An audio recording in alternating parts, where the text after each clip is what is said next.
In today's video, I want to go over some interesting information regarding Final Fantasy 16. Now, it's only a provisional rating, but right now, tentatively speaking, Final Fantasy 16 will likely be the first rated M game in the entire franchise. Now, if you watch the trailer, maybe that doesn't come across as too much of a shocker to you, and maybe it's not in the entire franchise, but is Dirge of Cerberus rated M? Let's actually do a live check on that right now, which is Dirge of Cerberus. No, it was rated teen. Okay, Dirge of Cerberus was not rated M. So yeah, Final Fantasy 16 looks to be the first rated M title. We'll go over that. Need for Speed Hot Pursuit Remaster resurfaces thanks to a rating in Korea. I think this is one of the worst kept secrets in all of gaming right now. I think it's definitely going to be happening, but we'll keep an eye on that. And then Torchlight 3 also gets an official release date. We'll talk that at the end of this video. But first of all, yes, Final Fantasy 16 looks to be getting a provisional rating of rated M, so that is 17 and older. Now, why that is so important is that Final Fantasy as a franchise has never been rated M. I don't believe any of the mainline games were. They were always rated teen, and then you have games like Crystal Chronicles, which I think was like rated E10+, so this would actually be a significant shift for the franchise and probably would tell us that it's going to have a little bit of a mature tone. If you saw the trailer, you literally see a kid covered in blood, so I think, like, you know, this isn't too much of a shocker, but it'll definitely be interesting to see the tonality shift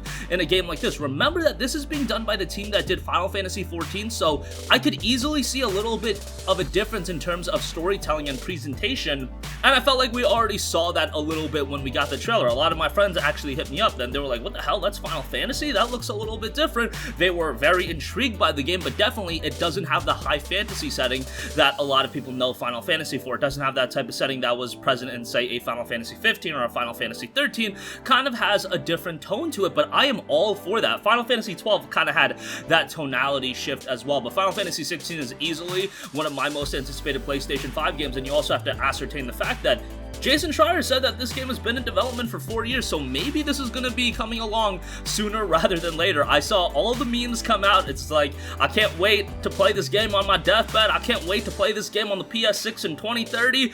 Hopefully, it's not another Final Fantasy 15 situation. Hopefully, it's not even another Final Fantasy 7 Remake situation where Final Fantasy 7 Remake was announced in June of 2015 and then it didn't come out for 5 years later. And a lot of people seem to think, oh, the trailer had a lot of gameplay. Maybe it's further along than we think. I initially wasn't completely sold on that fact because remember, December of 2015, we got a Final Fantasy 7 Remake gameplay trailer and we still had to wait north of 4 years to actually get that game on our hands. So, you know, I don't think that tells the entire story. However, Jason Schreier mentioning that the game has been in development for 4 years, that the Final Fantasy XIV team has been hard at work on it, and it's further along than people might even realize, that gets me hopeful. We know that more information is going to be dropping in 2021. Does that mean the game itself will be dropping in 2021? That would be incredibly exciting because I'm not trying to wait until 2022, 2023, 2024 to play this game. The game looks fantastic, and I want it to be at a high level and really be one of the defining PlayStation 5 titles.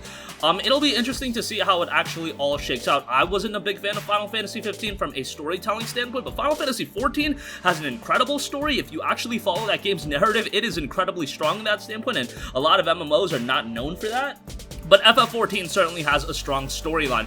What this means, I don't really know if it is going to be M18, because do keep in mind that this is a provisional rating, but looks more likely than not that it is going to be a rated M for mature title, so maybe some more mature themes, maybe we'll see more swearing and things of that nature. I don't know, a lot of people were saying Final Fantasy 16 looked a lot like The Witcher, and it gave them Witcher vibes. I definitely see where people are coming from with that comparison.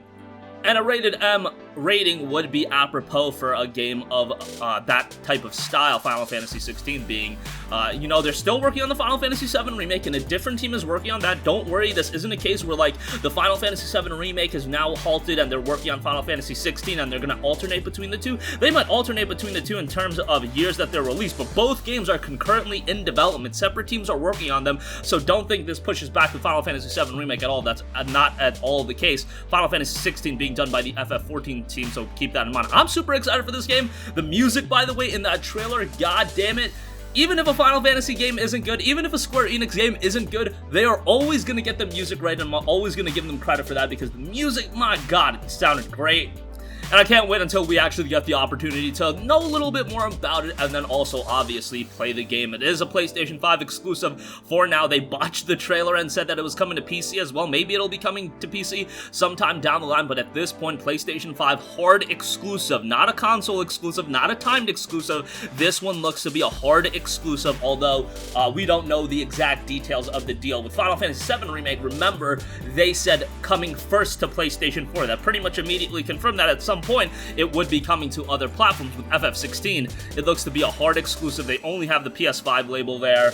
But who knows? I wonder if Microsoft and Sony would get into a negotiating battle where they'll be like, yo, give us Final Fantasy 16 6 months down the line and we'll give you a Bethesda game 6 months down the line. It could be very interesting next generation. I would be very interested to see if negotiation tactics like that would actually happen. Alright, moving on from that, got two quick things to cover as well. Need for Speed Hot Pursuit Remastered resurfaces thanks to a rating in Korea. Rumblings of a potential Need for Speed Hot Pursuit Remastered first made rounds last month courtesy of a brief appearance on an Amazon listing. Electronic Arts stayed silent on that matter, but it looks like it is coming. According to a ratings page, EA Korea filed a Need for Speed Hot Pursuit classification application on September 18th. The most recent update on its page is for a report of content modification, which has the date of September 21st. Need for Speed Hot Pursuit, in my opinion, is the best recent Need for Speed title. I mean, your mileage may vary on how you've determined recent, but they came out back in 2010, and I loved the game back then. I bought it right around the time it came out, and it was a fantastic arcade racer, so over the top, great music, and great visuals going back to 2010 as well. And if they upgrade the visuals a little bit, retain that same gameplay, it's not going to be a full-on remake. At least I don't expect that. But nonetheless, this is one to definitely keep your eyes on. Hopefully they do have it priced accordingly. I think you can't go above, you know, a $35, $40 price point. It'll probably be $40, given that Burnout Paradise Remastered was $40. I imagine they're going to price this the same as well, but it'll probably go down in price pretty quickly. Probably coming sometime in 2021. Lastly, I do want to quickly note that Torchlight 3 launches October 13th for PS4, Xbox One, and PC later in 2020 for Switch. Now, it's a little bit unfortunate. I love Torchlight 2, but it seems like the reception for Torchlight 3 has been pretty mixed, as the Steam reviews would suggest. 4,772 Steam user reviews, 46% of those reviews are positive, so a lot of negative reviews. Bear in mind, the game is still in early access, so it's not a finished product yet. Once it comes out to PS4, it will be a finished game, but hopefully they can iron out some of the issues with the game and make it a quality experience by the time of its release. Right now, I'm cautiously optimistic, but with those Steam receptions, yeah, I don't know what to make of that. That's going to conclude this video. Again, Final Fantasy 16 will likely be the first rated M entry in this series. Need for Speed Hot Pursuit Remastered is looking to come in 2021. Torchlight 3 is dropping October 13th. That's going to conclude this video. Sound off with all of your thoughts in the comment section down below. Thank you for watching, and goodbye.